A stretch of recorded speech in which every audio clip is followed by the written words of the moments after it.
Pope Francis மறைந்த நிலையில் அடுத்த போப்பை தேர்ந்தெடுக்க குறைந்தபட்சம் 4 வாரங்கள் கூட ஆகலாம் என மாநில சிறுபான்மை நல ஆணைய தலைவர் அருட்தந்தை ஜோ அருண் தெரிவித்தார். இதுகுறித்து நமது செய்தியாளர் பால வெற்றிவேல் அவரோடு நடத்திய கலந்துரையாடலை தற்போது பார்க்கலாம்.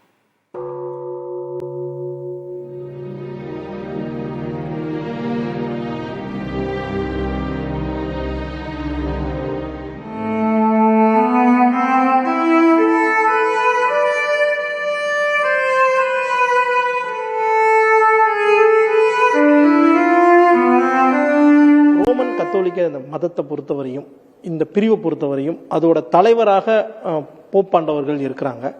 இப்போ இருக்கக்கூடிய அந்த போப் பிரான்சிஸ் மரணம், இதற்கு பிறகு அவருடைய உடல் நல்லடக்கம் எவ்வாறு செய்யப்படும், அதோட பாரம்பரியத்தை பத்தி நீங்க குறிப்பிடுங்க.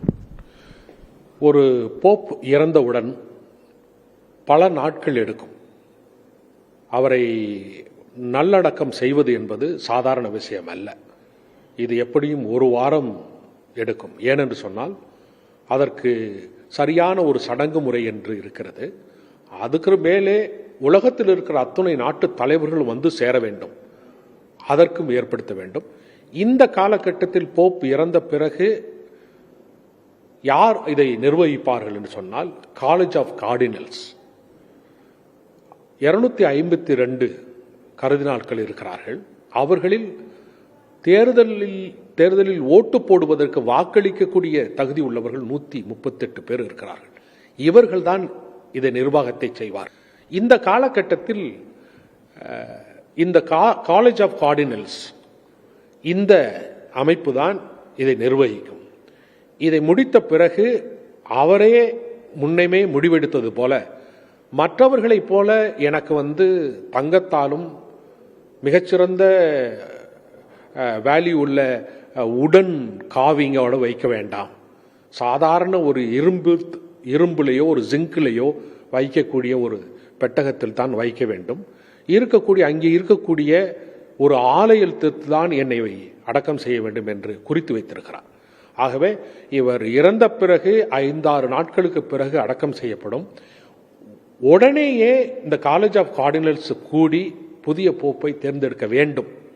அந்த வெற்றிடத்தை இருக்கக்கூடாது என்று சொன்னால் அவர்கள் கூடி ஒரு சீக்ரெட் சிஸ்டின் சாப்பல்ல கூடி 138 பேரும் அந்த வாக்களிக்கக்கூடிய தகுதி உள்ளவர்கள் கூடி அடுத்த போப்பை தேர்ந்தெடுக்கும் வரை இந்த கத்தோலிக்க திருச்சபை இந்த காலேஜ் ஆஃப் கார்டினல்ஸ் வைத்து தான் நிர்வகிக்கப்படும். வழக்கம் பாரம்பரியம் என்ன சொன்னால் இறந்தால் தான் அடுத்த போப்பை தேர்ந்தெடுக்க வேண்டும். ஆனால் முதல் முறையாக போப் பெனடிக்ட், இதற்கு முன்னால் இருந்தவர், அவர் தன்னுடைய என்னால் செயல்பட முடியாது என்று சொல்லி ராஜினாமா செய்தார். அதுவே ஒரு வரலாற்று சிறப்புமிக்க ஒரு முடிவு. அவர் ஓய்வு பெற்ற பிறகு இவர் 2013 தேர்ந்தெடுத்தார்கள். அப்படி தேர்ந்தெடுக்கிற போது அவர் என்றைக்கு ரெசிக்னேஷன் கொடுத்தாரோ அடுத்த நாளே இவர்கள் கூடிவிட்டார்கள். அப்ப 4 வாரங்கள் எடுத்தது. சிஸ்டின் சாப்பல், அந்த சாப்பல் மைக்கேல் ஆஞ்சலோ வரைந்த சிற்பங்கள் வரைந்த இடம். அந்த சிஸ்டின் சாப்பலை தான் நீங்கள் பார்ப்பீர்கள். அந்த ஆலயத்தில் கூடுவார்கள். கூடிய பிறகு கதவு மூடப்படும். கதவு மூடப்பட்டு அவர்கள் ஒவ்வொருவரும் தனிப்பட்ட முறையிலே அவர் அடுத்த போப் யார் என்பதை தனிப்பட்ட முறையிலே எழுதி சீட்டு போடுவார்கள். அவர்களை தேர்ந்தெடுக்கவில்லை என்று சொன்னால், இன்னும் கண்டெஸ்ட் இருக்கிறது என்று சொன்னால், அங்கே வேட்டிக்கனுடைய மேலே கருப்பு புகை மேலே வரும். கருப்பு புகை இன்னும் தேர்ந்தெடுக்கவில்லை என்று அர்த்தம். அது வரைக்கும் யாரும் ஓபன் பண்ண முடியாது. அது சீல்டு டோர்ஸ், உள்ளேயே இருப்பார்கள். 3 மாதம் ஆனால் கூட வரலாறு எல்லாமே உள்ளே தான் இருப்பார்கள். வரலாற்றில் 3 மாதங்கள் 4 மாதம் நடந்த வரலாறு எல்லாம் இருக்கிறது.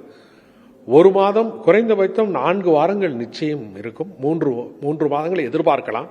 இப்பொழுது இருக்கிற சூழ்நிலையில் இவர் புரட்சியாளராக இருந்தார்.